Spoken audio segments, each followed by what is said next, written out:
suis très honoré d'être là aujourd'hui parce que je ne suis, malgré cette présentation, qu'un simple agent immobilier. Alors certes spécialisé, mais agent immobilier quand même. Et puis, je vais tout de suite me confesser, Benoît de Sagazan le sait, je suis un parpaillot, donc je n'ai aucune légitimité à intervenir aujourd'hui, au moins sur le plan cultuel. Voilà, donc que les choses soient dites. Je n'ai pas encore eu de temple à vendre. Je pense d'ailleurs que si j'avais un temple à vendre, je ne me sentirais pas plus légitime pour autant. La mission que l'on s'est fixée dans mon entreprise en prenant en charge les édifices religieux, je ne vous parlais pas d'église, mais on vend pour des grandes congrégations des bâtiments importants, on vend des chapelles, on vend des presbytères, on vend beaucoup de choses, autant que le presbytère soit un édifice religieux. C'est de conserver au maximum l'ouverture au public. Parce que nous, on vient nous voir, il faut que vous compreniez qu'on vient nous voir, nous sommes la dernière pierre avant que l'édifice ne s'écroule. Donc, on vient me confier à la vente des bâtiments pour lesquels on n'a plus d'usage, qui sont en général en mauvais état et dont on ne sait plus quoi faire. Donc, notre rôle à nous, c'est effectivement de les estimer, de les valoriser au mieux et d'essayer de les transmettre dans les meilleures conditions possibles. Donc, pour ça, on s'est fixé vraiment comme maître mot de conserver l'ouverture au public. Moi, j'ai vu, j'avancerai avec mon PowerPoint, mais je peux déjà en parler beaucoup comme ça maintenant, mais j'ai vu beaucoup d'édifices qui étaient transformés dans de multiples usages, très différents les uns des autres. Et je vais vous dire la chose suivante. La transformation d'une église, s'il s'agit ici d'église, en habitation, je trouve que ça ne marche pas. Je trouve même, alors je ne suis pas là pour ça, je trouve qu'il y a un côté indécent à faire ça.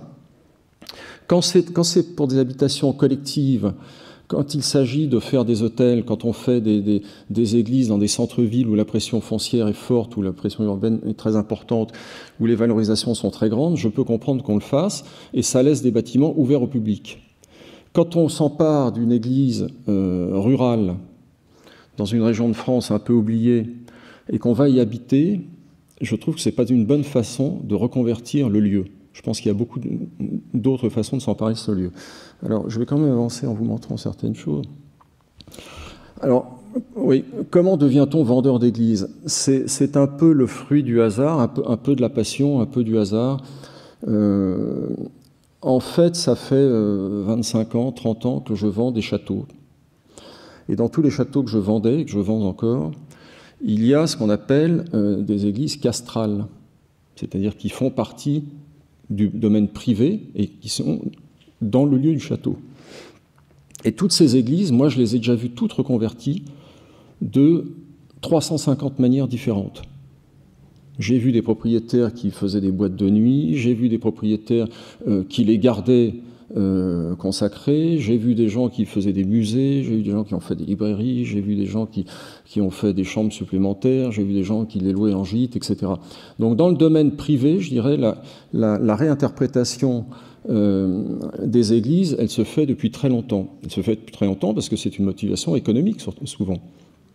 Il faut réutiliser ces lieux. Donc m'occupant de ces églises privées, j'ai un jour un évêché du nord de la France qui est venu me voir et qui m'a dit « Monsieur Besse, on a une église à vendre, est-ce que vous voulez vous en occuper ?»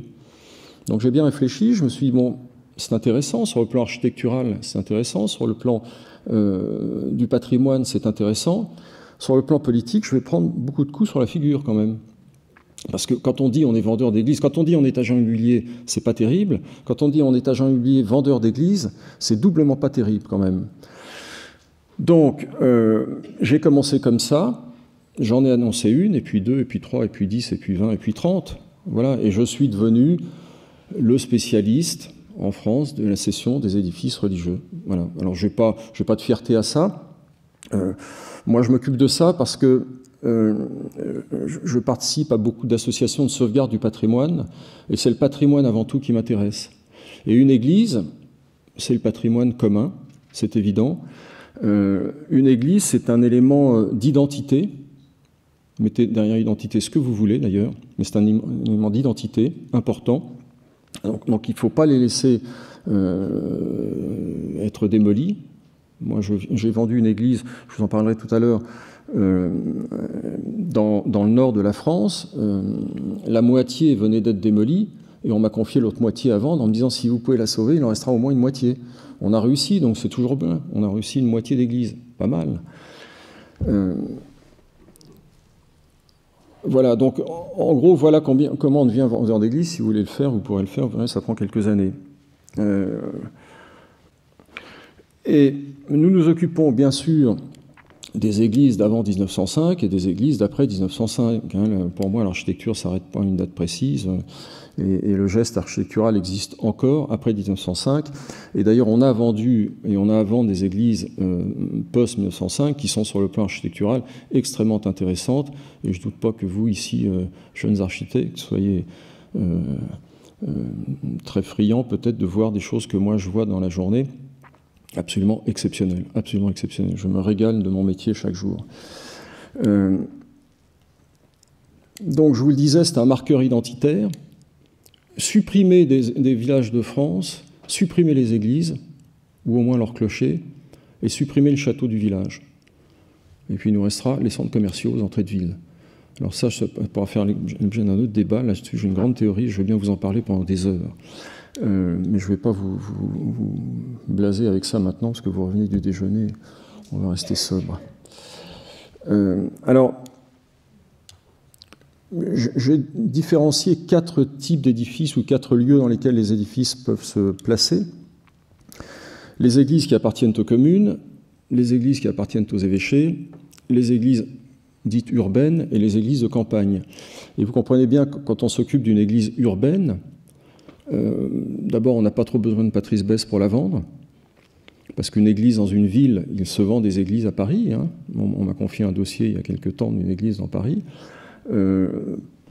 C'est Bouygues, Promogym, tous ces gens-là qui s'y intéressent, et ils n'ont pas besoin de Patrice Besse pour leur prouver la valeur architecturale du lieu. On achète du droit à construire, on valorise, on dit qu'est-ce qu'on peut faire sur cette parcelle, et c'est ça qui fixe le prix de l'église. Par contre, les églises de campagne, elles sont très très difficiles à réinterpréter. Elles sont très difficiles parce qu'il faut leur trouver une nouvelle vocation économique. Et quand vous vous trouvez au fin fond de l'Allier ou au fin fond du Gers, dans une église, pas forcément dans un village, allez y trouver une activité qui rende la pérennité au lieu très très compliquée. Très très compliquée. Donc, moi, par définition, je préfère ce qui est compliqué. Donc, c'est plutôt l'église de campagne dont je m'occupe. Et c'est plutôt celle-là pour laquelle on vient me voir, d'ailleurs. Alors, on m'a demandé de valoriser tout ça, donc je vais y arriver. Hein. Alors, quand on parle d'église, le marché des églises, il est entre 1 euro symbolique et 500 000 euros. Je vous parle là des églises de campagne.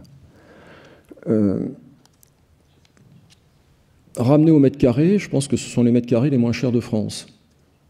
Je pense que même les centres commerciaux sont plus chers au mètre carré, à mon avis. Je n'ai pas fait le comparatif, parce que les centres commerciaux, vous l'avez compris, je n'ai pas une grande affection pour eux, mais donc ce sont des mètres carrés vraiment pas chers, mais comme pour les châteaux, dont j'ai aussi l'habitude de m'occuper, ce sont des lieux très compliqués à réinterpréter, ce sont des lieux très compliqués quand on veut y faire des travaux. J'ai vu d'ailleurs, il me vient à l'idée de vous décrire une petite église que j'avais vue au fin fond de la Bourgogne, dans un village très très reculé. Et j'étais allé pour l'estimer. Les propriétaires étaient 2 anciens sociétaires de la Comédie Française, des gens formidables, des gens qui avaient 80, 85 ans.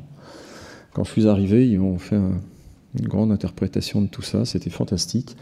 Et ils avaient eu l'idée très intelligente de faire une boîte dans l'église.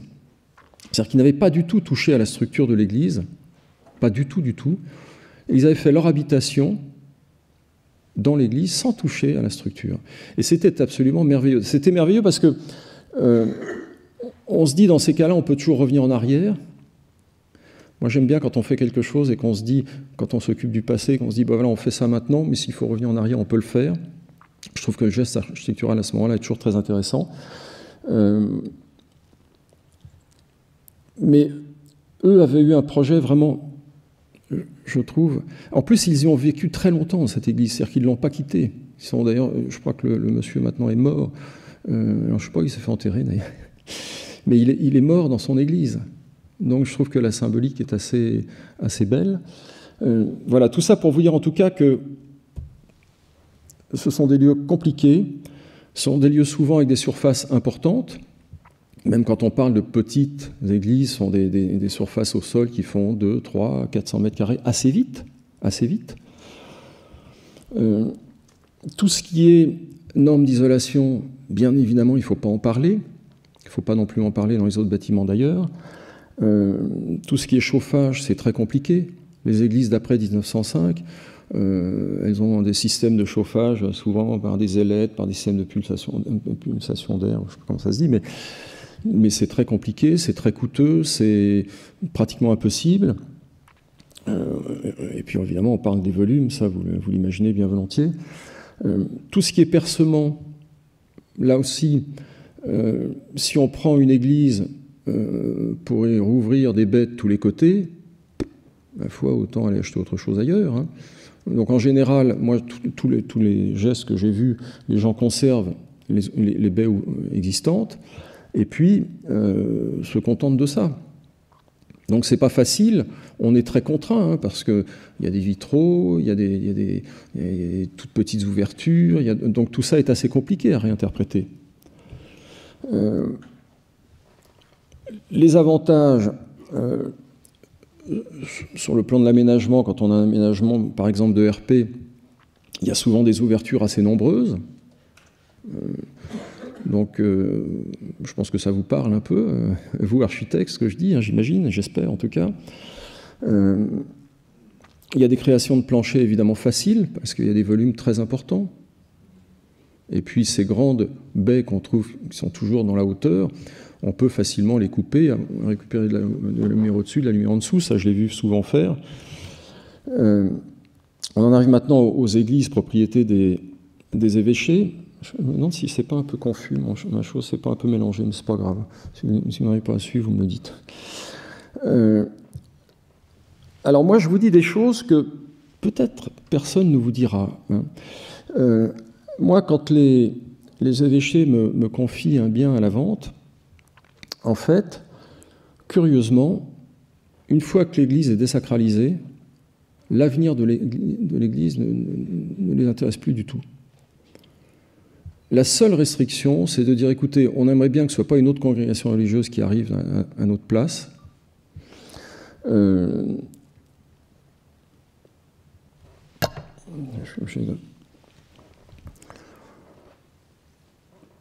Oui, et l'usage indécent, c'est-à-dire que effectivement, les évêchés ne veulent pas avoir la presse à dos et qu'on fasse dans une église un sex shop ou je ne sais pas quoi d'autre comme activité qui soit complètement indécente. Ce sont vraiment les seules restrictions. Ça peut paraître curieux, mais les évêchés raisonnent souvent comme ça. Et moi, quand j'ai affaire aux évêchés, aux économes en particulier, rares sont ceux qui imaginent pouvoir tirer un profit de la vente de l'église. C'est-à-dire souvent on vient me voir, on me dit écoutez, l'église, comprenez, on n'en a plus l'usage, ça nous coûte cher, donc on veut s'en débarrasser. C'est assez curieux, mais alors moi j'essaye toujours de valoriser le bien, évidemment, et j'essaye toujours aussi de les conseiller sur le meilleur, sur la meilleure église à vendre. J'ai un évêché qui m'a consulté il n'y a pas si longtemps que ça, 2 églises dans la même petite ville de moyenne importance, ils en vendent une, ils gardent l'autre. Puis je leur dis, mais pourquoi faites-vous ce choix?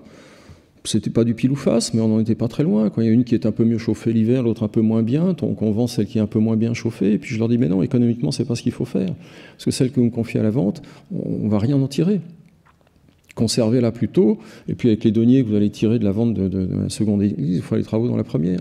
Donc ça aussi, c'est un rôle qu'on a, c'est de conseiller les évêchés, qui sont en général pas des hommes d'affaires ou des femmes d'affaires. Hein. On est là pour les conseiller de façon à leur faire, si possible, gagner un peu d'argent.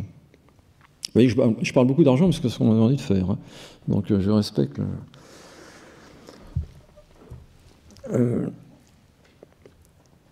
Ben ça, je vous l'ai dit, oui, j'anticipe.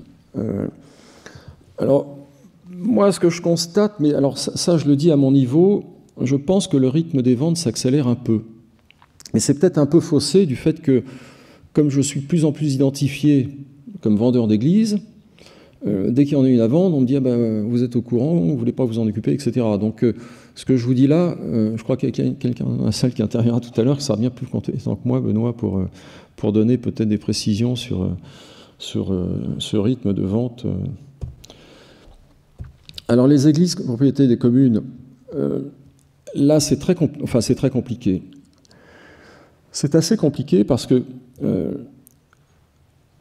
quand une commune vend, en général, elle a déjà essayé de réinterpréter elle-même l'usage de l'église. Là, je m'occupe de la cession d'une église à Granville, dans la Manche. La mairie a déjà essayé par relations, copinage, même un petit article de presse, etc., de trouver un repreneur. Évidemment, elle n'a pas trouvé. Et puis surtout, quand les communes veulent céder un édifice comme ça, elles font souvent des devis de travaux, de mise en conformité, etc., parce qu'il y a souvent eu des arrêtés de péril. Hein. Vous savez que c'est la meilleure façon pour une commune de se défaire d'une église, c'est de mettre un arrêté de péril, et puis on peut la désacraliser après. Hein. Donc ça, c'est une astuce qu'utilisent les maires assez souvent. Je ne sais plus ce que je vous disais. Je ne vais pas demander à l'un de vous de me le dire. Pardon ? Oui, je vous parlais de Granville, merci. Donc Granville, il y a eu un cahier des charges qui a été établi, il y a eu un appel d'offres auprès d'entreprises, et il y a eu des devis pour des millions d'euros de travaux à faire. Donc inutile de vous dire que si dans l'église de Granville, il faut investir 2, 3, 4, 5 ou 6 millions, je ne sais plus quel était le chiffre, mais c'était astronomique, pour l'utiliser, ben Granville va s'écrouler. Hein. Enfin, l'église de Granville va s'écrouler forcément. Personne ne sera capable de mettre une telle somme d'argent, même si c'est la patrie de Christian Dior, même le groupe Dior ne viendra pas sauver l'église de Granville. Donc, quand nous, on reprend des dossiers comme ça, en fait, on s'aperçoit, moi je ne suis pas architecte, je ne suis pas entrepreneur, mais j'ai un petit œil sur ces choses-là, on s'aperçoit que finalement, les millions d'euros de travaux, ils ne sont pas complètement nécessaires. Hein. Je peux vous donner un exemple, un autre exemple. J'avais comme ça un monument historique, pardon, c'est pas une église, mais ça y ressemble beaucoup, à vendre, qui était très très emblématique du sud-est de la France. Je tairai le nom pour le propriétaire actuel. Et l'ancien propriétaire, la mairie, m'avait dit « Monsieur Besse, on veut vendre cet édifice. » Très bien. Pourquoi voulez-vous le vendre ? Parce qu'on a un devis de travaux. L'édifice était sur un éperon rocheux. Il y avait un mur de soutènement de 20 mètres de haut, puis en dessous un parking communal. Puis il y avait quelques pierres qui étaient tombées, pas grand-chose. Donc ça faisait 2 ans que le parking communal était fermé pour arrêter de péril. Et puis, on avait fait des devis de travaux. Il y en avait pour 2 millions d'euros de travaux. Donc pour moi, impossible de vendre cet édifice, même 1 euro symbolique, à quelqu'un qui allait mettre 2 millions juste pour faire la fondation du bazar, et pas encore un centime dans la restauration du bazar. Donc, j'ai quand même trouvé un architecte, DPLG, pas bête, qui m'a dit, mais moi, monsieur S, aucun problème. Je vais faire les travaux, j'en ai pour 50 000 euros. Je lui ai dit, comment ça, vous en avez pour 50 000 euros ? Oui, 50 000 euros, ça me va. Il a fait ça, avec tous les accords possibles de la DRAC, etc. Et effectivement, il en a eu pour 50 000 euros. Donc j'en reviens à mes églises des communes. Souvent, on se retrouve avec des devis communaux complètement déments, complètement à côté de la réalité. Donc à nous d'amener des gens qui savent réinterpréter tout ça de façon économique. Alors, ça c'est évident, je ne vous le commande pas.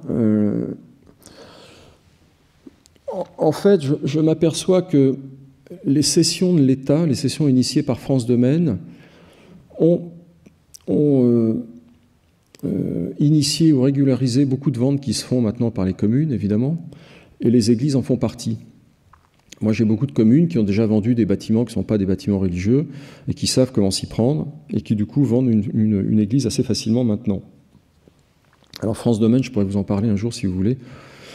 J'ai un dossier à charge comme ça contre eux, mais je pourrais vous faire un exposé là-dessus aussi si vous voulez.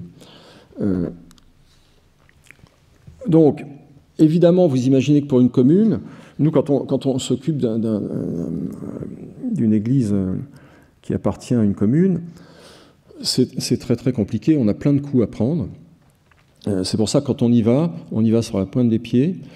En général, on s'efforce d'aller rencontrer le voisinage, on s'efforce d'aller rencontrer toutes les associations qui tournent autour de ces édifices ou qui ont utilisé l'édifice à un moment ou à un autre, pour essayer d'expliquer notre démarche. Parce que c'est vraiment politiquement compliqué pour nous. Moi, j'ai un argument de défense imparable, je vous le donnerai peut-être tout à l'heure, si j'ai le temps pour ça. Mais souvent, j'ai vu des gens qui venaient vers moi très, très agressivement quand même. Donc il faut expliquer la démarche. Il faut expliquer qu'on va, nous, tenter du mieux possible de laisser l'édifice ouvert au public. Parce que vous imaginez que la mère de famille qui habite à côté de cette église, qui a enterré ses parents, qui s'y est mariée, qui a baptisé ses enfants, elle n'a pas du tout envie de voir l'église tout d'un coup fermée complètement et devenir des bureaux ou devenir une habitation ou devenir peut-être même un magasin. Voilà, donc il faut essayer de respecter tout ça sans rentrer encore une fois dans l'aspect cultuel de la chose.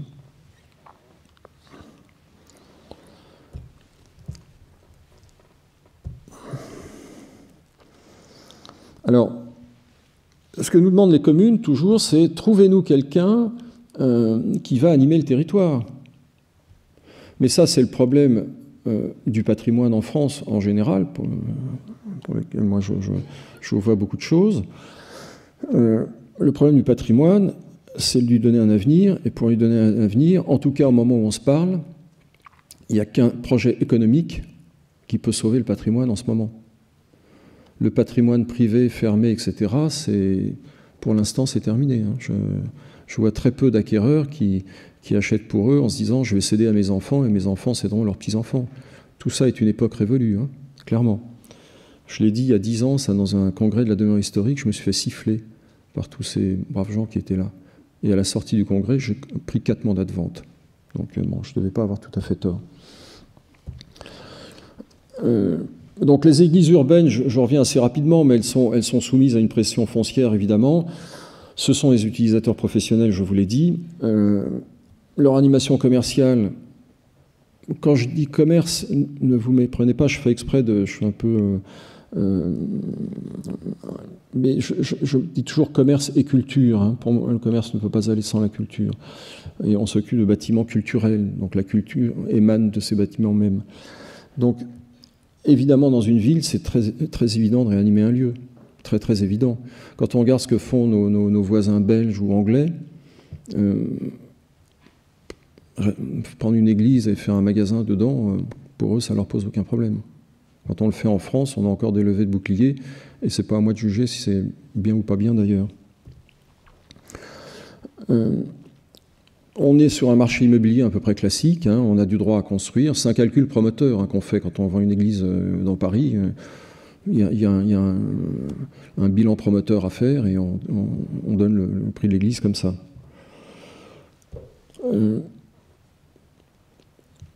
Alors, les églises de campagne, pourquoi vend-on des églises? Mais ça, Benoît, je ne vais peut-être pas marcher sur vos plates-bandes, mais... Et puis je vais peut-être dire des choses qui sont incomplètes ou qui vont plaire pas totalement, mais en tout cas, ce que me disent les prêtres qui officient dans ces églises, ils me disent on a de moins en moins d'ouailles, on a 3 églises dans le village, on fait une messe sur 20 dans cette église, et puis on n'a même pas assez de prêtres, etc. Enfin, tout ça, tout le monde le sait, tout le monde le dit. Donc elles sont de moins en moins utilisées. Leur qualité architecturale est très variable. On trouve toujours quelque chose d'intéressant à dire, on trouve toujours quelque chose d'intéressant à mettre en avant, mais quelquefois, il faut se gratter un peu la tête pour y arriver, hein. Donc, l'espace est un argument de vente, évidemment. Quand je vois toutes les transactions qu'on a faites, on a fait un certain nombre maintenant, on a toujours vendu à des gens qui avaient un projet culturel. On a toujours vendu à des peintres, à des sculpteurs, à des chanteurs, à des gens qui ont fait des librairies de haut niveau à l'intérieur. On a toujours eu des gens qui ont un projet vraiment artistique à l'intérieur et culturel. Alors c'est peut-être notre approche qui veut ça, hein, mais en tout cas c'est le résultat. Bien souvent, ces églises, quand on les met en vente, presque tout le temps, d'ailleurs, elles sont très dégradées. Si elles n'étaient pas dégradées, on continuerait à s'en servir culturellement. Donc nous, on les récupère à un moment où on est entre l'abandon et la démolition. Enfin, c'est assez compliqué, hein. La seule mesure de protection pour les églises de campagne, c'est une inscription ou un classement. Pour autant, ça ne veut pas dire qu'elles sont sauvées, hein. On peut classer un bâtiment et que le bâtiment s'écroule. Moi, je vois ça assez souvent, hein. Donc, c'est ce que je vous disais, les églises à vendre qui appartiennent aux communes sont plus compliquées à vendre parce que quand un évêché vend, c'est une décision interne. Ils savent que l'église est à vendre. En fait, les gens qui utilisent l'église, et ça s'arrête là. Quand une église est communale, on se dit, bah, elle est à tout le monde. C'est pas complètement faux, d'ailleurs. Et donc, tout le monde veut donner son avis. Donc, c'est beaucoup plus délicat à vendre pour nous. Beaucoup, beaucoup plus délicat. Le maire doit évidemment justifier la vente. Encore une fois, en général, la meilleure justification, c'est l'arrêté de péril. Hein, comme ça, on est tranquille. Une petite pierre tombe quelque part. On dit arrêté de péril, on ferme. Et 6 mois après, on en fait ce qu'on veut de l'église.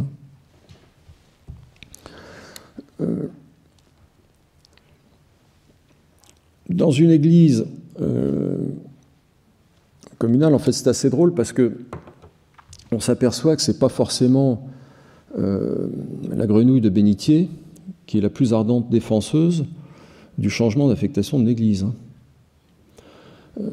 Moi, je vous montrerai tout à l'heure un exemple, mais je vais avancer un peu, sinon je vais prendre trop de temps, mais une église dans l'est de la France qui a été vendue, le plus grand défenseur de la démolition de l'église, c'était le maire communiste, hein, qui était venu me voir en me disant « Écoute, camarade, tu feras ce que tu voudras, mais mon église, tu la démoliras pas. » Voilà. Donc ça en dit long quand même sur l'aspect identitaire, culturel et architectural de ces lieux. Alors, les solutions, il n'y en a pas beaucoup, hein. Enfin, quand on vient me voir, moi, encore une fois, on est au bout de la chaîne. Il y a la vente classique, donc je valorise l'église, et je dis elle vaut 50 000, 100 000, 200 000, 300 000 euros, et puis je vais chercher un acquéreur avec un projet le plus intéressant possible. Et puis il y a une autre solution que je viens de mettre au point. Alors c'est pas moi qui ai inventé le bail amphithéotique, mais en tout cas je tente de l'utiliser maintenant. C'est ce que j'ai fait à Granville avec la mairie de Granville. C'est une solution extrêmement intéressante pour ces édifices parce que le propriétaire, que ce soit l'évêché ou la commune, ne perd pas la propriété du lieu. Le bail amphithéotique, c'est une cession de droit réel. Alors, je ne vais pas vous faire un cours de droit, mais ça veut dire que le preneur du bail peut, par exemple, inscrire une hypothèque. Donc, ça veut dire que quand on cède sous forme de bail amphithéotique, en général, le prix de cession, il n'y en a pas, en dehors de mes honoraires. Je ne devrais pas le dire, mais c'est comme ça, parce qu'il y a quelques honoraires à payer à votre serviteur, mais très modestes, je rassure. Ce qui veut dire que le nouvel occupant peut garder tous ses fonds, toute sa trésorerie, pour travailler dans le lieu, ce qui est extrêmement intéressant. Et politiquement, c'est très vertueux, parce qu'une commune peut dire, écoutez, on a cédé pour 30 ans, 40 ans, alors on fait rarement la durée dépend de l'état du bâtiment. On fait rarement des baux amphithéotiques de moins de 30-40 ans, parce qu'il faut avoir le temps quand même d'un retour sur investissement. Donc je commence à convaincre des propriétaires de lieux comme ça de céder sous forme de bail amphithéotique. Et si on y arrivait, Benoît, vous êtes d'accord, je vous interpelle beaucoup, mais on en parle souvent ensemble, je pense que si on y arrivait, ce serait une excellente solution pour ces bâtiments. Voilà, c'est-à-dire qu'un évêché qui céderait sous forme de bail amphithéotique pourrait dire peut-être dans 30 ou 40 ans, j'aurais de nouveau plein d'ouailles, je pourrais remplir mes églises et je pourrais récupérer l'église. Donc ça me semble être une solution assez honorable.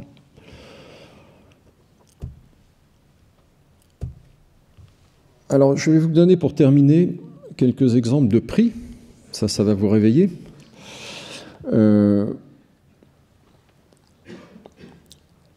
Cette chapelle qui a été vendue, si je ne dis pas de bêtises, à un artiste australien, parce que le patrimoine français intéresse la terre entière.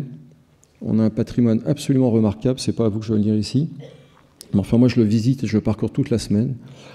Donc ça, on l'a vendu à un artiste australien, je crois qu'il y fait des expositions de ses œuvres, et donc il ouvre son église au public. Donc pour nous, la mission est réussie. L'église Sainte-Barbe de Crunes, ça c'est une église assez intéressante qui a été construite entre les deux guerres par un industriel métallurgique. C'est intéressant parce que ça réunit beaucoup de choses. Cette église, elle est classée monument historique depuis peu de temps, elle est classée depuis 1990-95, je ne sais plus exactement. Et elle était en mauvais état parce que c'est une église métallique. Et l'évêché a fait faire par les monuments historiques 2 millions d'euros de travaux. 2 millions d'euros de travaux. Et puis l'évêché m'a dit, mais on n'en a pas l'usage. Et puis elle recommence à s'abîmer, donc vendez-la. On l'a vendue 250 000 euros. Voilà. On l'a vendue à une artiste qui fait des enregistrements de chants liturgiques à l'intérieur, donc c'est pas si mal que ça. Je crois qu'elle a un peu de mal, d'ailleurs, à s'emparer du lieu, mais elle va y arriver certainement. C'est une église qui avait été construite, je vous dis, entre les deux guerres, par cet industriel qui voulait aller prêcher la bonne parole, particulièrement en Afrique. Donc la Deuxième Guerre mondiale a un peu stoppé son élan, et puis s'est rendu compte qu'une église métallique en Afrique, c'était pas le bon endroit pour aller installer du métal là-bas. Donc le projet s'est arrêté. C'est donc la seule église métallique qui existe. Il n'y a aucun rivet. Hein. C'est une église montée sans rivet. C'est intéressant à savoir. La falaise d'Étretat. Alors ça c'est mon joker à moi. Celle-là, je l'aime bien. C'est une chapelle qui était une chapelle privée. Enfin, quand moi, je m'en suis occupé, c'est une chapelle privée. Je raconte souvent cette histoire parce que je l'aime bien. Quand je l'ai visitée avec la propriétaire, la première fois, elle est venue avec moi, elle a ouvert les portes, et au bout d'une demi-heure, il y avait 12 personnes dans l'église. Il y avait des Brésiliens, il y avait des Américains, il y avait des Chinois, enfin c'était fou, quoi. Parce que Étretat, je crois, c'est le 3e ou 4e lieu le plus visité de France, après peut-être les Galeries Lafayette, je ne sais pas si ils sont dans le lot, mais en tout cas, après la Tour Eiffel, après peut-être le Mont Saint-Michel, voilà. Donc, quand j'ai eu ce bâtiment à vendre, je suis allé voir la mairie qui m'a dit, écoutez, non, nous, on n'a pas d'argent, on ne peut pas faire ça ne nous intéresse pas. On aimerait bien, mais on n'a pas l'argent. Je suis allé voir le conservateur littoral. Sur les falaises d'Étretat, le conservateur littoral est quand même un peu... devrait être préoccupé par la chose. Et puis, ils ont regardé leur carte, ils m'ont dit, dites donc, on a oublié de se voter le droit de préemption sur ce bout-là. Donc, il n'y avait pas le droit de préemption. Donc, j'ai passé une annonce. Je vous jure que c'est vrai. Je n'aurais pas juré dans cet hémicycle. Je vous promets que c'est vrai. Le lendemain, j'avais 2 ou 3 personnes dans mon bureau avec des chèques de banque qui venaient acheter cette église. Cette chapelle, pardon. Et l'un d'eux voulait faire une friterie. L'histoire est vraie, hein. Mais il avait raison, le type. Une friterie placée à cet endroit-là, c'est extraordinaire. extraordinaire, c'est une manne extraordinaire. Puis j'ai refusé, je lui ai dit, bah non, je ne vais pas vous vendre une friterie, moi ça m'ennuie un peu quand même, enfin c'est pas dans mon éthique. Il m'a fait un procès, il a été dégoûté, enfin, etc. Et j'ai finalement réussi à convaincre le conservateur du littoral d'acheter. Ça a duré 6 mois, 8 mois. Ils ont finalement acheté la chapelle Nétotale. Donc de privé, je l'ai remise dans le public. Voilà. Alors quand on me dit que je ne fais pas bien avec les édifices religieux, je sors ça, c'est mon argument choc. Une collégiale à Tignes que j'ai vendue, vous voyez, 330 000 €, assez bien vendue d'ailleurs, parce que un bâtiment pas en très bon état, mais dans la tour, un peu donjon derrière, il y avait un petit studio de 45 mètres carrés, assez bien aménagé d'ailleurs, et le reste de l'édifice était à l'état brut, mais avec une couverture en tôle métallique qui avait sauvé l'édifice. Et ça, je l'ai vendu à des Texans qui viennent y passer quelques jours chaque année, qui organisent des concerts à l'intérieur. On peut remercier les étrangers pour notre patrimoine, souvent, quand même, je vous le dis. La basilique Saint-Benoît, à Marseille, ça, je l'ai vendue à Elle n'était pas en bon état, elle était même en mauvais état. Mais vous voyez, tout ça sont des petits prix. Hein. Enfin, je ne sais pas si vous êtes habitué au prix parisien, mais enfin, c'est le prix d'un studio dans le 18e, ou peu ou prou. Hein. Ça, je l'ai vendu à un bouquiniste libraire parisien qui a fait là-bas une librairie assez excellente. Il vend des ouvrages, il se sert de ça maintenant pour son image, et tout ça marche très bien. Il a beaucoup d'ouvrages religieux, beaucoup de littérature, liturgie. Enfin, tout ça est très, très intéressant et très lié au lieu.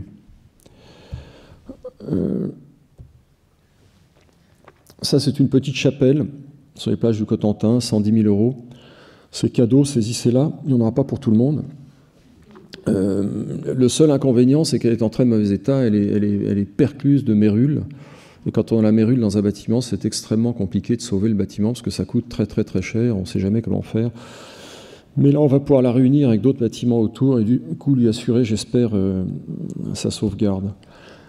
Ça, c'est une église en Picardie qui était à côté de Saint-Quentin, qui était dans la banlieue un peu difficile de Saint-Quentin, mais une église sur le plan architectural très très intéressante. Et là, il y avait un terrain derrière avec du droit à construire. Donc là, on est dans de l'architecture presque urbaine, mais le sujet est intéressant. Ça, c'est en plein cœur de Nantes. C'est une église qui appartient à nos cinéastes assez connus, qui a fait son habitation à l'intérieur, plus des bureaux. C'est, je dois dire, sur le plan architectural, assez bien fait. Les volumes ont été complètement respectés. Et vous voyez que là, les prix, déjà, alors que ce n'est qu'à Nantes, on est déjà sur des prix beaucoup plus importants. Porte d'Avignon, alors ça c'est un ancien couvent, je vous l'ai mis quand même parce que je trouve l'édifice très beau. Il y a eu un plancher intermédiaire qui a été mis parce que pendant un moment c'est une réserve à grains, donc on a coupé l'édifice en deux, mais vous l'imaginez reconstitué, il y a une chose formidable à faire là-dedans. Et le prix est un peu élevé, je vous le dis. L'église de Granville, celle dont je vous parlais, donc là, il y a un projet fantastique à faire, absolument fantastique. On a des gens qui s'y intéressent. On a eu des demandes pour faire des spas, des choses comme ça. Alors, c'est pas moi qui choisirais. Moi, je soumets les projets à la mairie. Évidemment, la mairie, quand on lui parle d'un spa ou de quelque chose qui va monter un peu le niveau du voyageur moyen, etc., ça plaît aussi aux communes. Je ne suis pas persuadé que ce soit le meilleur lieu pour faire ça. Mais bon, et il y a un agrandissement derrière assez récent, qui doit dater de 1900, qui lui est en très bon état. Donc c'est un lieu assez facile à réinterpréter, à mon avis, sans les travaux qu'avait prévu la mairie, sans les millions de travaux qu'avait prévu la mairie.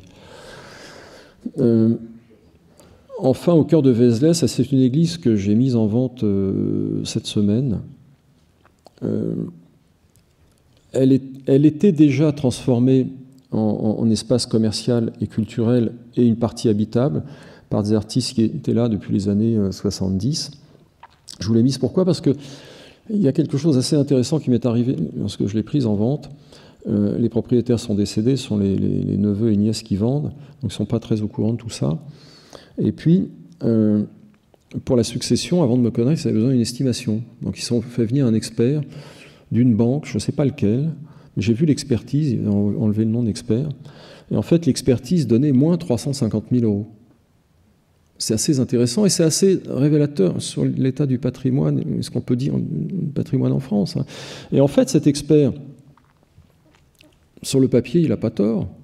Une église comme ça, il faudrait donner 350 000 € à son repreneur pour qu'il arrive à s'en sortir. C'est pas complètement idiot. Alors moi, je l'ai mise en vente plus cher parce que je vais trouver quelqu'un qui va avoir un projet bien adapté. Mais c'est vous dire à quel point c'est difficile de réinterpréter ces lieux. Ah oui, ça c'est une église qui est à Hirson, dans le nord de la France. Hirson, c'est une petite ville industrielle fin de siècle dernier, fin de siècle, avant-dernier siècle. Très très compliqué maintenant. Une ville morte. Il y avait 2 églises, dont Hirson, c'est celle-ci qui avait été à moitié écroulée. Et j'ai réussi à trouver un concertiste international qui maintenant refait vivre la moitié de la ville à lui tout seul, organise des concerts à Hirson. Il fallait gonfler pour le faire, je vous assure qu'il fallait gonfler. Il l'a fait, c'est un tout jeune concertiste. Et puis ce qui est merveilleux, c'est qu'il habite à l'intérieur quand il n'est pas en tournée internationale, et que sa mère habite avec lui à l'intérieur. Donc l'église, elle est ouverte en permanence, et il s'y passe des choses fantastiques sur le plan culturel. Voilà ce que j'avais à vous dire. Si vous avez des questions, j'y réponds bien volontiers.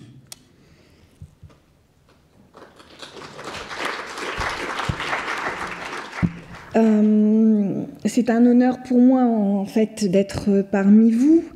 Il s'agit effectivement d'une réelle opportunité de pouvoir traiter de ce sujet et de prendre la parole. Parole d'un affectataire qui est souvent rare. On en a beaucoup parlé depuis ce matin. Et effectivement, j'ai la lourde responsabilité d'être une des porte-paroles d'un diocèse. Et vous allez le voir, je vais m'auto-censurer tellement j'ai de choses à vous dire, avec envie, avec plein d'expériences. Et je ne vous présenterai donc que quelques expériences. Vous verrez que c'est de l'ordre vraiment extrêmement pragmatique, que je serai sans doute moins exotique de ce que vous avez pu voir ce matin, et aussi avec un petit côté exotisme quand même, peut-être avec quelques accidents de relents d'accent ch'ti. Mais vous m'en excuserez puisque je ne renie pas mes origines de mon département du Nord. Donc mon intervention ne se situera pas sur un plan historique ni sur un plan théorique, mais bel et bien sur un retour d'expérience, puisque je pense que vous êtes là aussi pour ça. Il ne faudra pas non plus l'envisager comme une généralité, mais bien comme un témoignage et la prise de parole d'un diocèse, celui du diocèse de Cambrai, que je représente officiellement. J'ai pendant longtemps été la déléguée de Monseigneur Garnier et maintenant je suis la représentante sur ces questions de Monseigneur Dolman qui vient d'un diocèse concordataire. Et vous imaginez bien une femme porte-parole d'un évêque. Les situations que vivent toutes les diocèses sont loin de se ressembler. Ce qui vaut pour l'un ne vaut pas pour l'autre, ce qui se vit dans l'un ne se vit pas forcément dans l'autre, et la pratique des uns n'est pas nécessairement celle des autres. C'est forte d'un vécu d'un peu moins de 18 ans, me direz-vous, l'âge de la maturité, mais peut-être pas encore celle de la complète émancipation féminine, surtout dans l'Église, que je pense vous fournir un témoignage cohérent et solide sur le thème qui vous occupe aujourd'hui, à savoir les problématiques de conservation des lieux de culte. Ce matin, vous l'avez vu, ces problématiques n'évoluent pas dans les mêmes contextes juridiques. Le premier, je vais pas revenir là-dessus, c'est celui très spécifique de l'affectation au culte issue de la loi de séparation des églises et de l'État. Et je tiens à vous le redire quand même que les églises et leurs dépendances bénéficient d'un statut particulier, celui de l'affectation exclusive, perpétuelle et gratuite au culte catholique.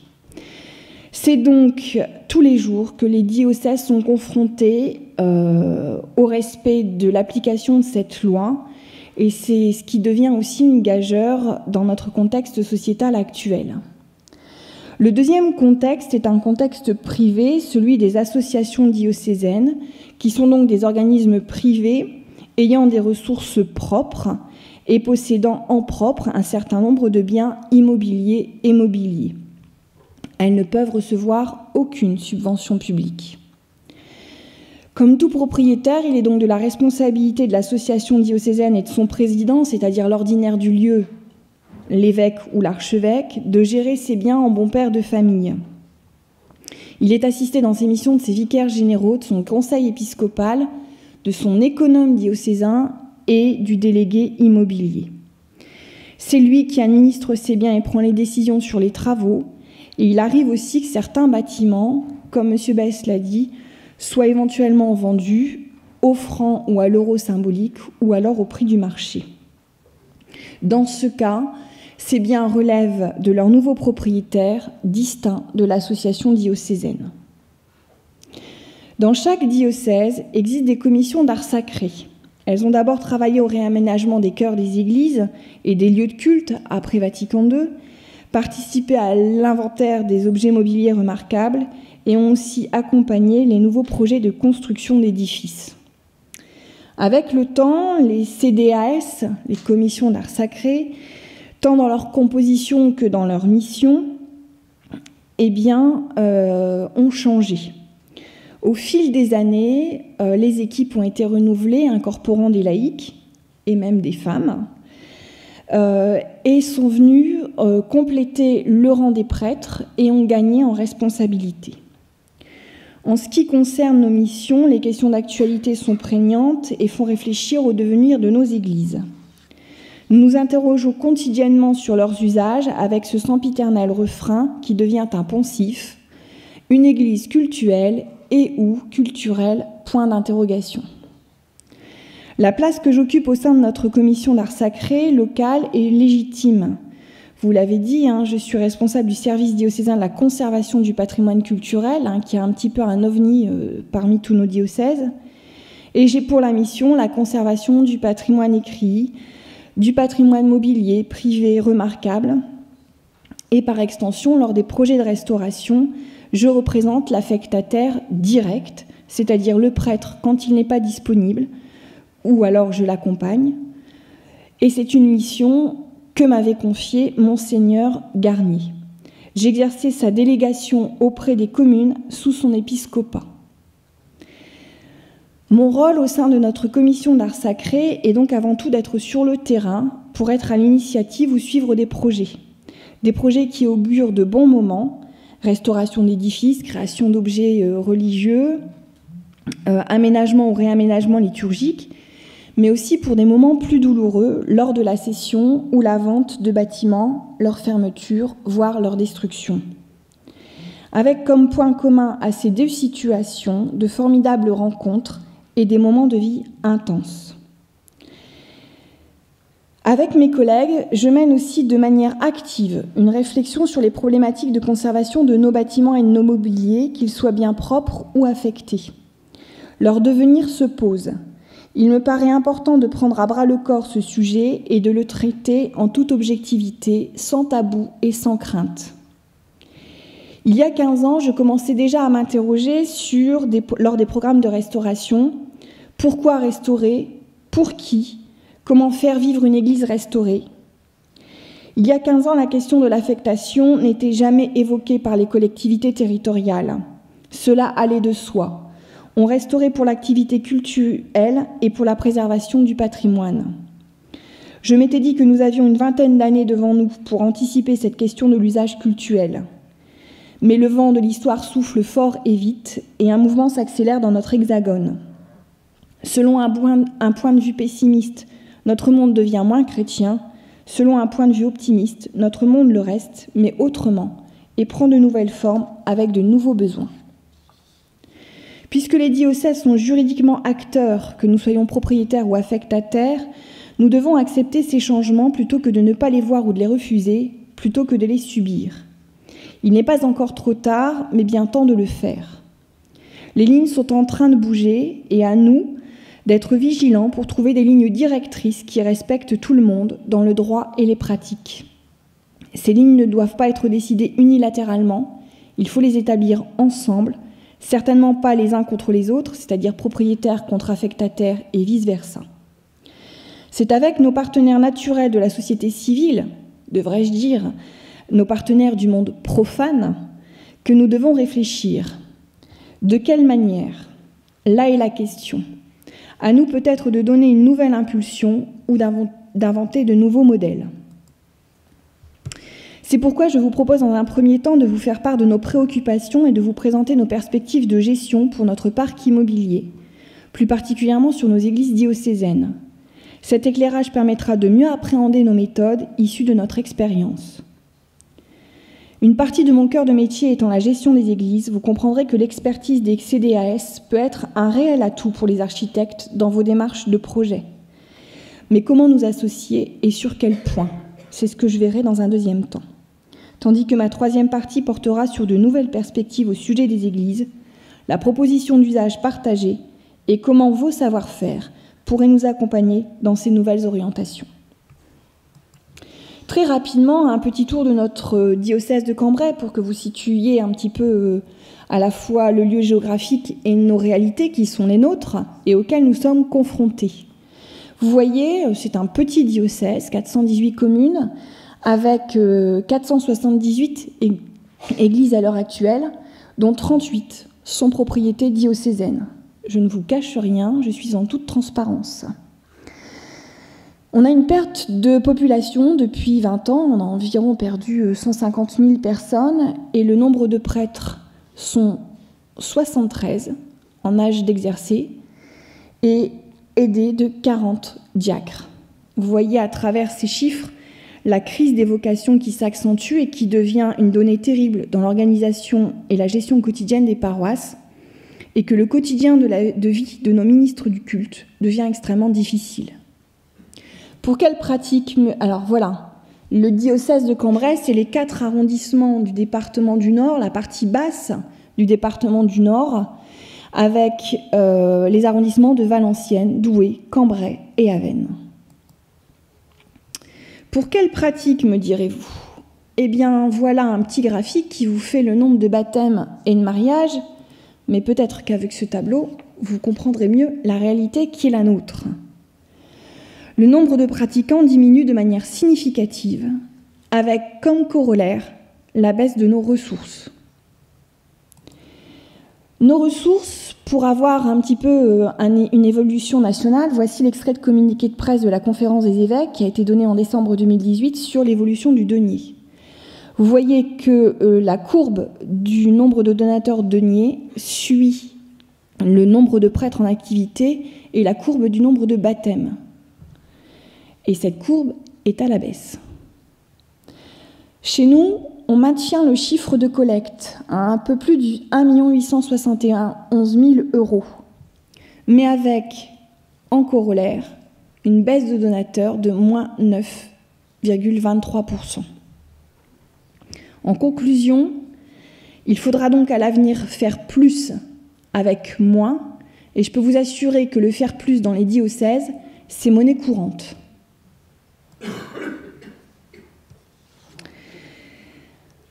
Depuis 2001, les efforts immobiliers ont accompagné la transformation de la nouvelle organisation territoriale lors de la création de nos paroisses nouvelles. Aidés d'architectes, il s'agissait de réhabiliter d'anciens presbytères qui nous appartenaient, d'agrandir des salles paroissiales pour avoir de nouveaux équipements et de moderniser nos salles de catéchisme, de rassemblement de nos services et de nos mouvements. Adieu les fameux papiers peints défraîchis de nos anciens presbytères et nos anciennes salles de catéchisme. De nouveaux centres paroissiaux sont alors apparus. Nos outils pratiques ont bénéficié alors d'une grande campagne d'investissement. Nous ne nous sommes pas à l'époque occupés de nos outils cultuels, c'est-à-dire nos églises. Et aujourd'hui, nous avons cette prise de conscience qui est la plus difficile et qui reste à venir et à faire, c'est-à-dire s'occuper d'elle. En 2009, notre économe diocésain et notre service immobilier missionnent un cabinet d'ingénierie pour dresser un diagnostic sur 30 églises diocésaines, dont une n'en a pas bénéficié parce que le curé lui-même du lieu a refusé le diagnostic. Ce constat a permis de chiffrer pour chacune d'elles une phase d'urgence à exécuter, puis des phases de travaux à réaliser à court, moyen et long terme. Vous voyez que uniquement le coût de la facture totale pour la phase 1, c'est-à-dire la phase de sécurisation, s'élève à plus de 3 millions d'euros, pour un coût total de plus de 12 millions d'euros. Ces chiffres datent de 2009 et donc ne tenaient pas alors à l'époque compte de la mise en accessibilité, et ces chiffres devraient être réactualisés en fonction de l'évolution de l'indice BTP. Vous voyez donc que nous aussi, on a besoin de faire des travaux et qu'il y a du potentiel à faire dans nos églises. Mais vous voyez aussi qu'en corollaire avec ce que je viens de vous dire, le cliché d'une église riche est très vite balayé d'un revers de la main. Pour chacune de ces édifices, nous nous proposons de les passer à un crible, à un véritable QCM qui envisage tout. Conserver tout, mais à quel prix ? Est-ce que nous en avons encore les moyens, qu'ils soient humains et financiers? Quelle est la qualité architecturale des bâtiments? Ou encore, quelles sont les perspectives d'usage et de fréquentation de ces bâtiments? Vous le voyez, mis en corrélation avec nos capacités d'autofinancement, vous saisissez bien le nœud du problème. Nous partageons ce point commun avec les collectivités territoriales d'avoir les mêmes problématiques en matière de patrimoine et en matière de financement. Et malgré tout, nous faisons quand même quelques travaux dans nos édifices. Et quand bien même nous en faisons, ce ne sont que des petites réparations pour des petits montants. Là, un chauffage à 25 000 €, là, une réfection de chéneau à 50 000, ou encore une révision de toiture à 150 000. Et finalement, tout mis bout à bout, eh bien, les sommes allouées chaque année sont conséquentes et sans prévisionnel. Ce mode de gestion n'est pas satisfaisant et il nous faut donc pouvoir gérer autrement les programmes de travaux. Notre commission d'art sacré, habituée aux problèmes de conservation patrimoniale, s'est associée au service immobilier pour aider à la mise en place d'un plan de gestion pluriannuel. Nous espérons que nos remarques aideront à la prise de décision. Bien évidemment, ce plan de gestion devra aussi forcément s'accompagner d'un plan de gestion des objets mobiliers. C'est donc effectivement parce que nous avons de l'expérience dans ce domaine que notre expertise est précieuse. Par le passé, notre diocèse a déjà été confronté à la fermeture, à la transformation et à la démolition d'édifices. La décision d'une fermeture ou d'une démolition est longue à prendre. Ces expériences sont toujours extrêmement difficiles à vivre et douloureuses. Dans ces situations, on a une espèce de checklist qui est née, voilà, et chaque étape est importante. Malgré tout, je vous l'avoue, nous sommes effectivement défaillants sur certains de ces points. Nous ne sommes pas irréprochables, malheureusement. Et c'est au CDAS de veiller au grain pour que justement aucune de ces étapes ne soit oubliée. Malheureusement, nous ne sommes pas toujours associés aux prises de décision et nous arrivons aussi pour faire le sale boulot, c'est-à-dire celui de fossoyeur. Il nous faut alors rencontrer les paroissiens, blessés et touchés par ce deuil, restant dans l'incompréhension d'une telle décision. Un travail d'écoute, de pédagogie sont nécessaires. Pour ma part, quand je n'ai pas de soutien du curé, j'ai l'habitude de les accompagner dans ce travail de deuil en les associant au dernier déménagement qui se fait souvent dans l'urgence. Jusqu'ici, il s'agissait d'opérations ponctuelles, motivées par des situations exceptionnelles ou des concours de circonstances. Ces situations sont toujours du coup par coup. Et je vous le dis, rarement cela a été préfiguré. Je vais rentrer dans le vif du sujet.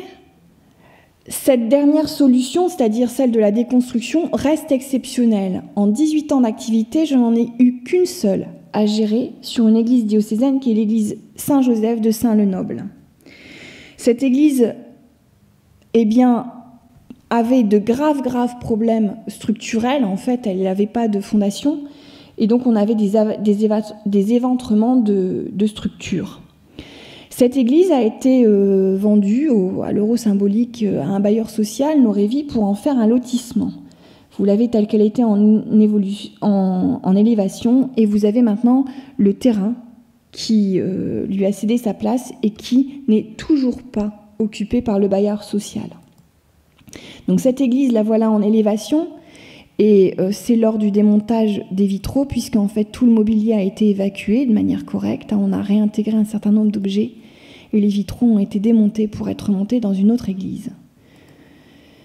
Voilà ce qu'il reste à l'heure actuelle du mur de soutènement, et l'opération, je vais être franche, n'a pas mobilisé les troupes.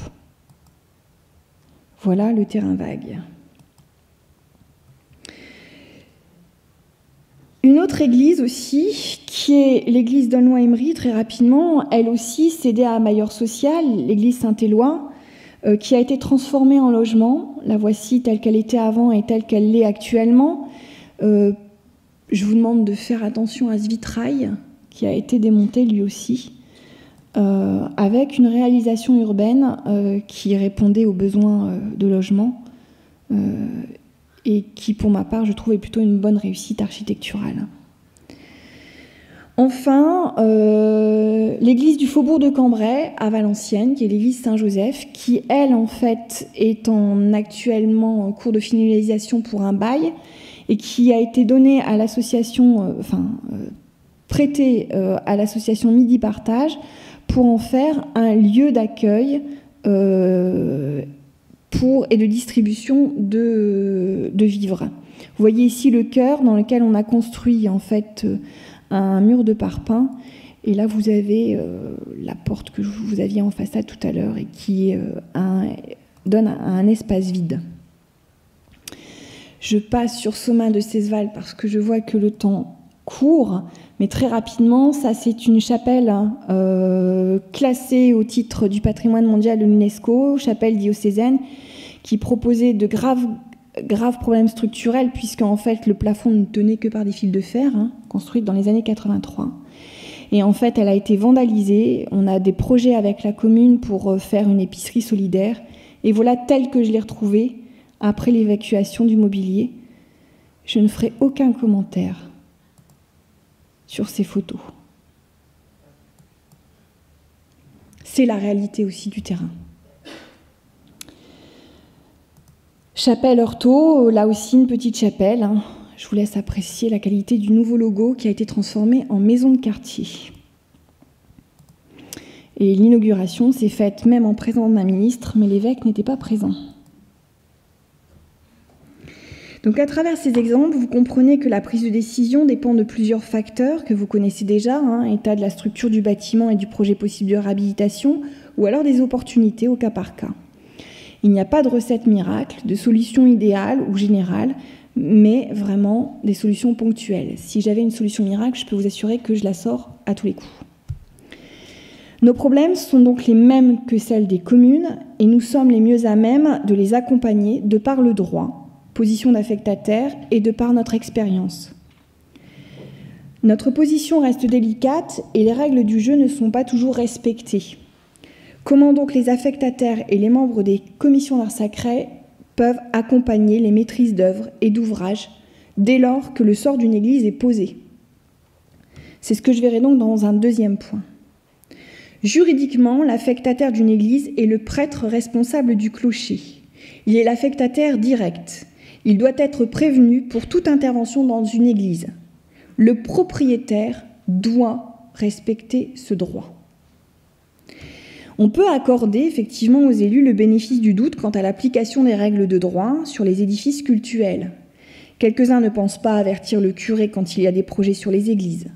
Et réciproquement, nos curés sont parfois bien loin des problématiques juridiques et patrimoniales qui portent sur les églises.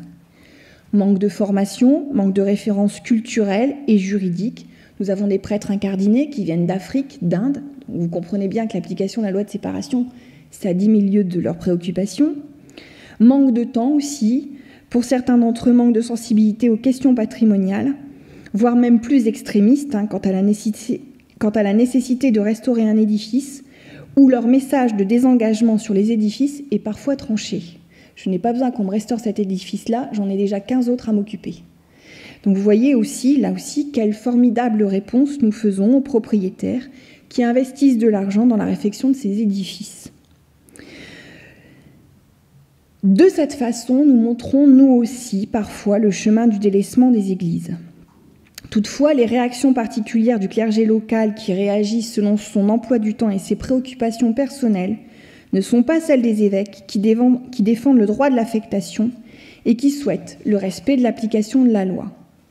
Monseigneur Garnier avait toujours été clair à ce sujet, défendre l'affectation, sauf dans des cas particuliers.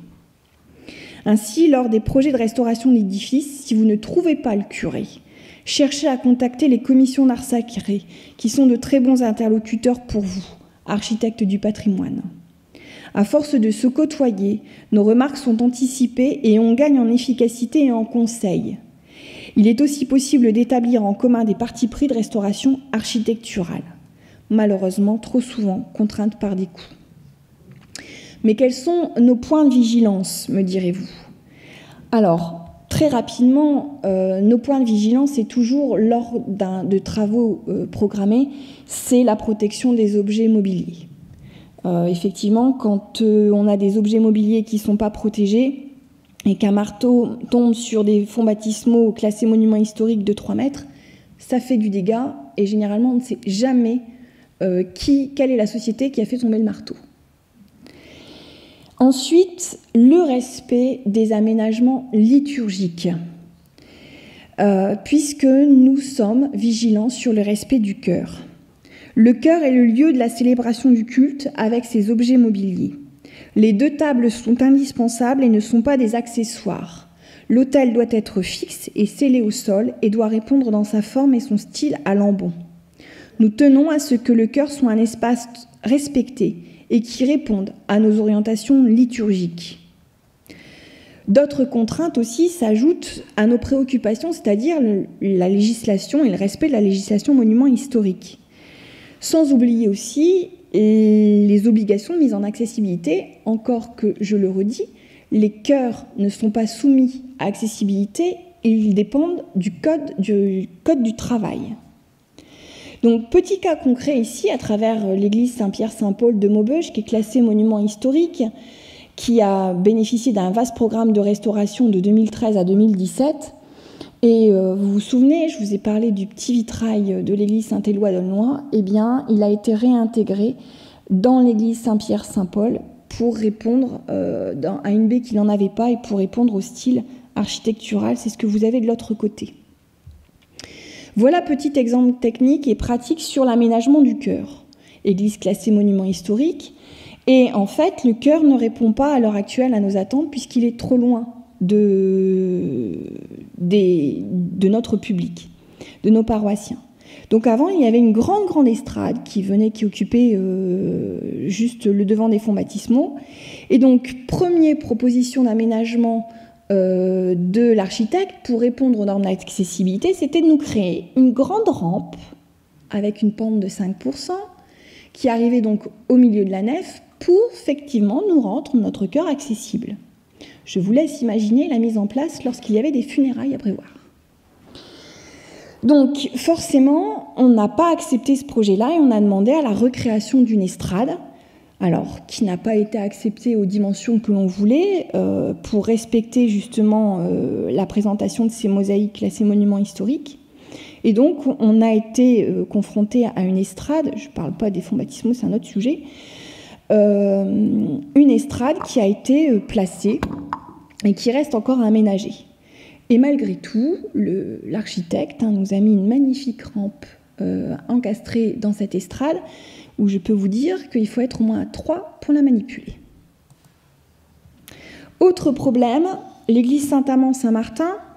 Alors là aussi, c'est une grande église qui nous sert de référence pour en tout cas on l'avait dans notre ligne de mire, pour des grands rassemblements diocésains et qui bénéficie d'un gros projet de restauration. On a eu des gros programmes de vitraux les dernières années et maintenant on est sur l'aménagement intérieur.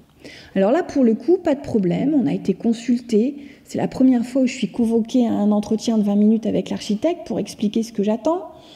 Les curés ont été prévenus, l'association paroissiale, on a eu énormément de rencontres. Et puis le premier projet de toute manière de la mairie, c'était de dire cet édifice doit servir à des usages culturels.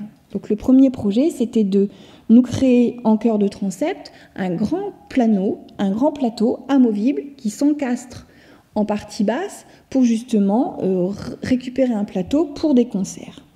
Vous imaginerez bien que là, c'est les coûts financiers qui ont fait pencher le programme sur un autre aspect. Et donc, on s'est retrouvé avec une estrade de 20 mètres carrés à la croisée des transepts qui va être un grand plateau à 3 marches, sur lequel on devra nous-mêmes se débrouiller pour faire un hôtel secondaire amovible avec un ambon amovible. Et surtout, cerise sur le gâteau, on se retrouve toujours pour mettre en accessibilité le bâtiment avec une rampe. Donc là, je vous l'ai fait apparaître en rouge, avec une rampe de pente qui va permettre de venir ici desservir la porte d'accès latérale et qui va venir donc nous couper notre cœur pour faire nos célébrations liturgiques. Donc là, concrètement, c'est bien beau de nous avoir prévenus, de nous avoir demandé nos avis, et en fait, eh bien, la décision a été prise et nos aménagements liturgiques, eh ben, on va devoir faire avec le plan prévu par l'architecte. Bien évidemment, on n'a pas de date de livraison, et quand on va nous dire qu'il va falloir inaugurer, on va avoir 3 mois pour réaliser l'ambon et réaliser l'hôtel. Je passe sur Wallers parce que là aussi, hein, j'ai des quantités et des quantités d'exemples à vous fournir. Voilà. Autre point de vigilance, c'est la création des vitraux ou dans des programmes de restauration clos couvert, on a aussi des surprises, c'est-à-dire des architectes qui nous programment des créations originales de vitraux. Très bien, je milite pour la création artistique dans nos églises au XXIe siècle, c'est super. Mais encore faut-il qu'on nous soumette des fois, ne serait-ce que les choix iconographiques qui ont été retenus. Donc là, petit exemple, église Saint-Martin de Marquette en Ostrevent, classée monument historique, programme de clos et couvert avec création de vitraux dans le chœur. Là aussi, on est interpellé par la commune cette fois qui nous dit « Écoutez, on a un projet de création et on n'est pas trop d'accord avec le programme iconographique puisque en fait, le maître verrier avait retenu dans sa première proposition une des scènes de la vie de Saint-Martin qui était, au moment où Saint-Martin réfute l'autorité épiscopale de son évêque, met le feu à son trône épiscopal. Je peux vous assurer que je ne suis pas sûre que ce choix iconographique fût des plus pertinents, surtout dans un chœur d'église. Donc là, encore une fois, on a clairement bloqué le projet et ça m'a valu ma première rencontre avec le CRMH qui m'a livré il n'y a pas tellement longtemps, qui est devenu quand même un ami, hein, qui m'a dit, la première fois où je t'ai vu, je me suis dit, mais qu'est-ce que c'est que ce dragon ? Donc finalement, le programme a été revu. On n'a pas, voilà, notre but c'est pas de faire appliquer et de contraindre la valeur artistique de l'artiste. L'artiste s'exprime et il fait en fonction de ses matériaux et de son savoir-faire. Nous sommes là pour peut-être rectifier et échanger sur des programmes de couleurs ou des choix iconographiques, mais certainement pas pour contraindre. Et en fait, on a des super débats théologiques qui naissent à chaque fois de ces créations.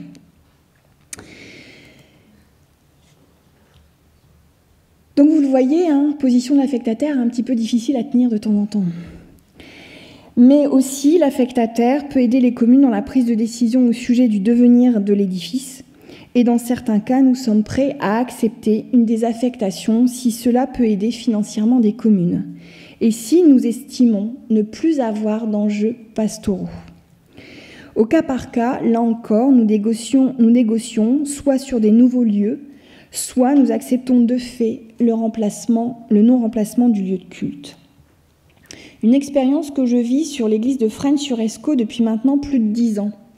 Là encore, de nombreuses estimations de rénovation de coûts. On a des chiffres qui vont de 2,5 millions d'euros à des premiers chiffrages à 5,5 voire 6 millions d'euros. Alors je suis d'accord, cette église a été construite par les houillères à la fin du XIXe siècle, une jauge absolument énorme, 1500 places assises. Imaginez le nombre de places debout qu'il y ait, avec ce programme et ce gros problème.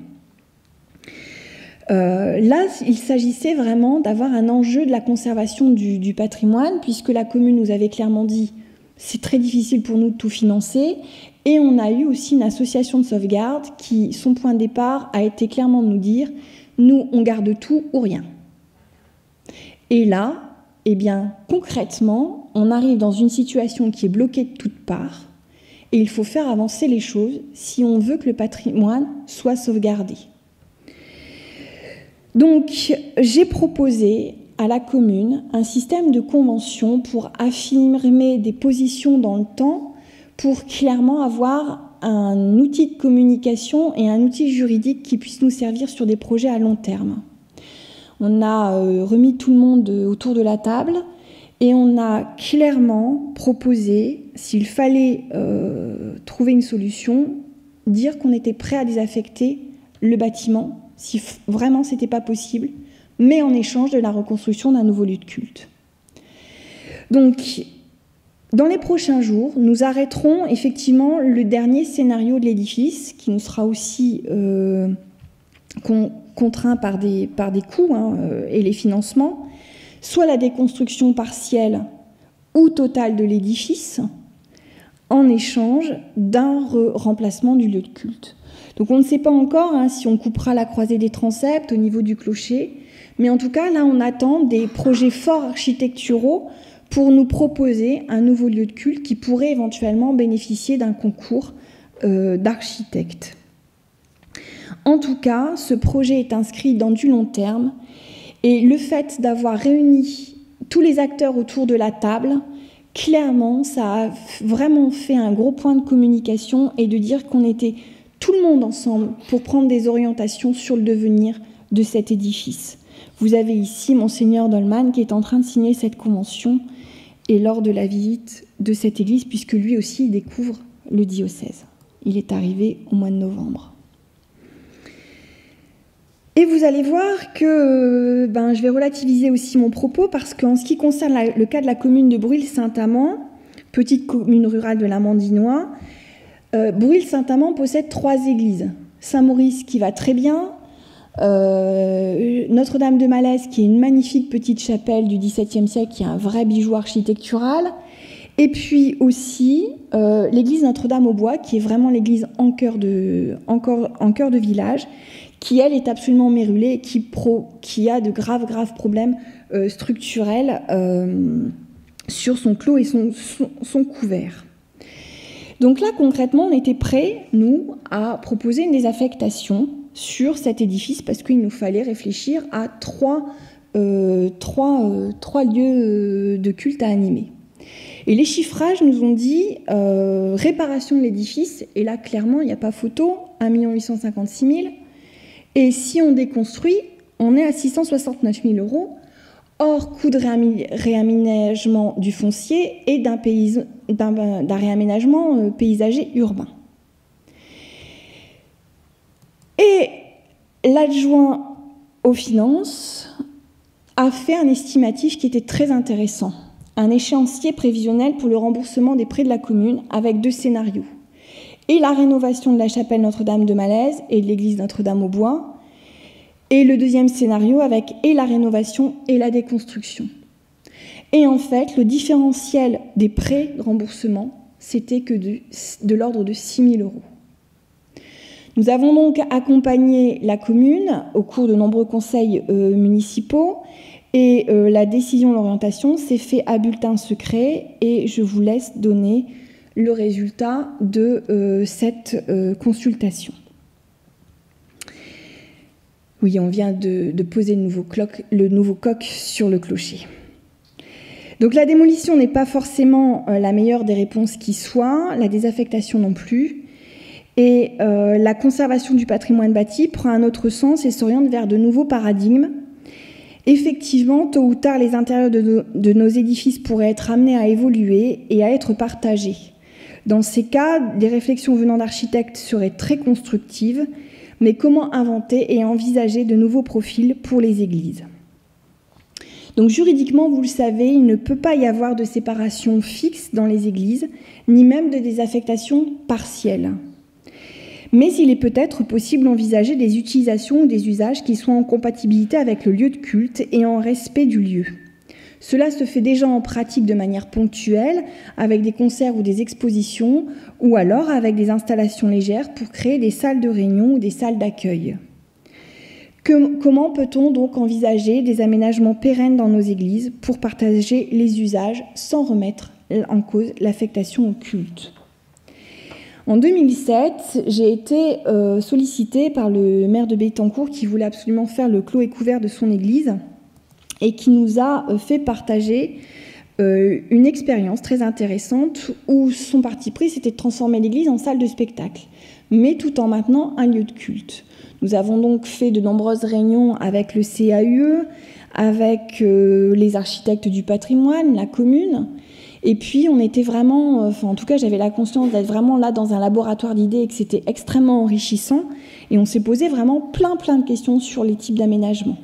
On avait même imaginé créer une régie en tribune. Et puis, lorsqu'il a fallu passer à une étude de faisabilité, eh bien, cela a été plus difficile à négocier, alors que, je vous le disais, l'affectataire était extrêmement favorable. Et en fait, l'aventure s'est soldée par une fin de non-recevoir, pas par l'évêque, mais par le sous-préfet, qui s'est refusé à faire une désaffectation, puisqu'en fait, en cas de désaffectation, vous savez que c'est sous proposition du conseil municipal, soumis à l'accord de l'évêque et validé par le sous-préfet. Autre exemple des rues des Vignes, là encore, je vais nuancer mon propos. Là, c'est un projet pastoral qui est porté par la paroisse. Et ces usages partagés, encore faut-il que ce soit dans de bonnes conditions et avec une réelle recherche et démarche patrimoniale. Un projet nous a été soumis de la part de la paroisse, c'est-à-dire créer dans une église paroissiale un espace séparé pour accueillir des groupes de catéchisme, car il n'y a plus la possibilité d'accueil dans la commune. Il s'agit donc de créer un espace dans l'église communale, payé par la paroisse. Nos réticences sont alors portées sur 2 points. Le premier sur les questions juridiques et d'assurance au sujet de la maîtrise d'œuvre privée dans un bâtiment communal. Et le second a été l'esthétique du projet. Voilà les faits. Et là, vous comprenez bien que sur cet aspect des choses, là, la commission d'art sacré, elle a complètement bloqué le projet. Donc, c'est pas la peine de me rajouter une grande croix. Voilà. Encore faut-il que si on veut créer des usages partagés, il faut avoir une vraie attention architecturale et non pas une simple boîte dans la boîte. S'il doit s'agir d'un exemple, il doit être bon. Je ne vous le fais pas dire. Alors que vous voyez dans une église diocésaine, Valenciennes, l'église Saint-Va de Valenciennes, c'est une église que nous avons complètement, j'ai été à l'initiative de la restauration complète du projet, et nous avons créé dans le cœur de l'église une salle de réunion pour faire un accueil paroissial qui se passe dans les sacristies et qui s'introduit qui se place dans le chœur, qui reste relativement discret et qui reste réversible. Et on garde notre usage liturgique. On fait aussi avec les moyens financiers qui sont les nôtres. Vous me donnez 150 000 €, je vous fais un projet architectural. Voilà. Et dernier point sur l'église Notre-Dame du Sacré-Cœur de Frémaré qui m'inquiète, puisque je m'interroge aussi sur notre capacité à mobiliser et à accompagner les paroissiens quand il s'agit de se positionner sur le sort d'une église. C'est une église qui est à l'heure actuelle fermée au culte depuis 2008 et avec qui je croyais jusqu'hier avoir des problèmes de relation avec la commune, en tout cas sur la communication d'un tel projet. Et une association de sauvegarde s'est pris en main pour créer et proposer un nouveau lieu dans cette église sur des usages partagés. J'ai proposé qu'on ait un véritable projet pastoral pour avoir des usages partagés à l'intérieur de cet édifice, pour justement la réouvrir et qu'elle serve à potentiellement aussi d'autres choses. Comment utiliser différemment l'église ? L'association de sauvegarde, on a mis des boîtes à idées partout, on a créé des réunions avec des associations du lieu pour essayer de faire créer un engouement et en tout cas nous donner des idées, parce que c'est ensemble qu'on construit, ça j'en suis intimement convaincue. Et le souci, c'est que le résultat a été extrêmement décevant, car à ces réunions, assez peu de personnes sont venues, au grand dam des partisans de l'Église et de moi-même. Donc je vous le disais, je m'interroge sur notre capacité à mobiliser, à faire entendre notre message. Bien sûr, notre rôle est d'accompagner ou de soutenir ou de faire progresser dans leur réflexion et leur position les associations de sauvegarde ainsi que les propriétaires dont nous ne connaissons pas toujours les intentions finales. Mais tant qu'il n'y a pas de réelle urgence et quand il s'agit d'anticiper sur le sort d'une église, cela est difficile de mobiliser les troupes. Je crains fort que le dernier sursaut ait lieu quand l'église sera vraiment à l'agonie ou lorsque le projet de réaménagement urbain viendra. Et dans ce cas, la mobilisation de la foule arrivera sans doute trop tard. Ainsi, j'en viens à la désaffectation. De la même façon que nous devrions le faire pour nos églises diocésaines, l'anticipation des besoins répartis sur le patrimoine affecté devrait avoir lieu. Il serait souhaitable de mener une politique fiction à 5 ou à 15 ans.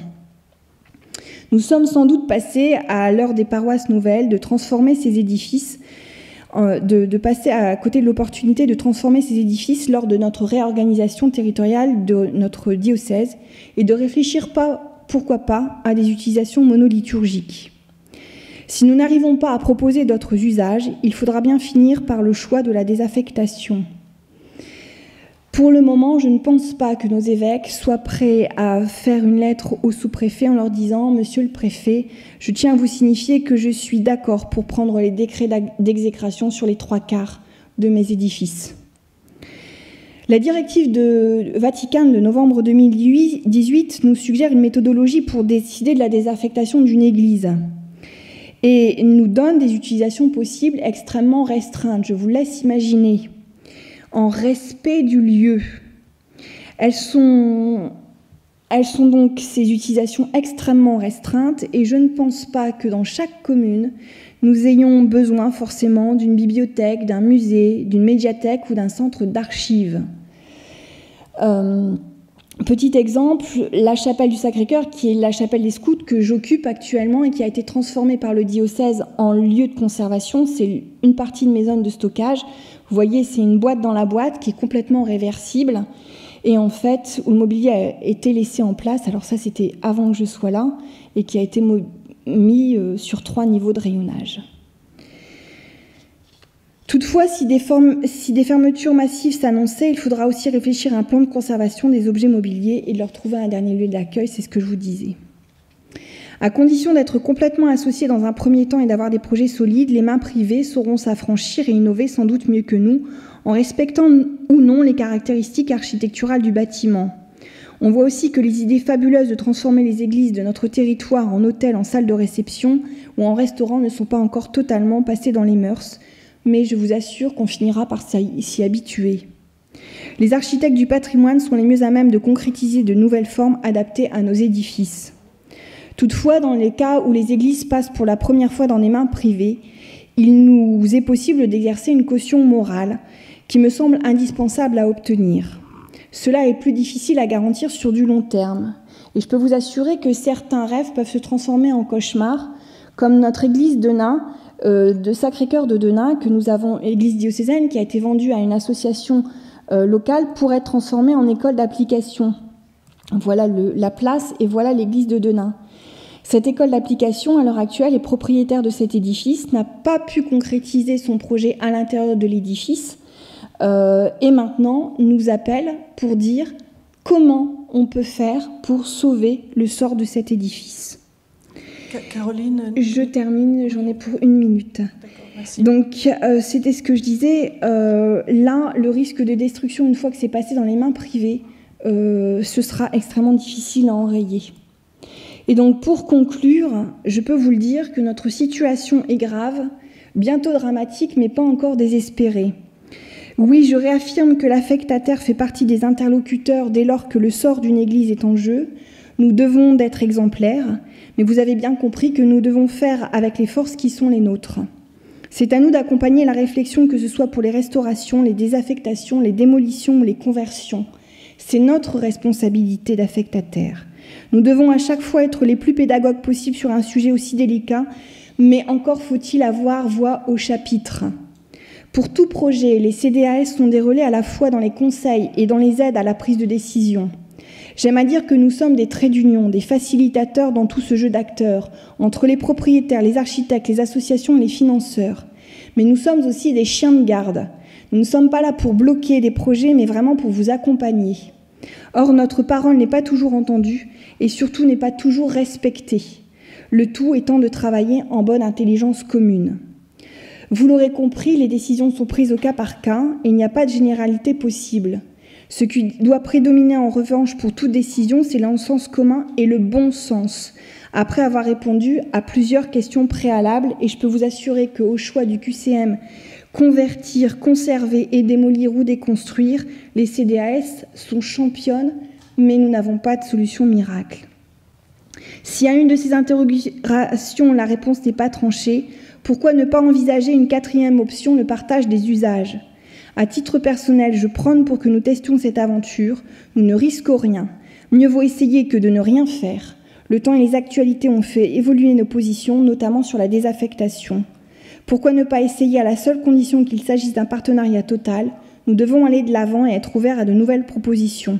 C'est aussi par ce renouveau que nous donnerons d'autres images de l'Église, de nos églises. Sans oublier que derrière les bâtiments se trouvent des paroissiens, des amateurs ou des défenseurs du patrimoine ou de simples habitants. Donnons-nous les moyens de réfléchir et de créer. Et vous, architectes, avec vos technicités et vos savoir-faire, vous pouvez être force de proposition dans cette réflexion. Je vous remercie. Merci Caroline.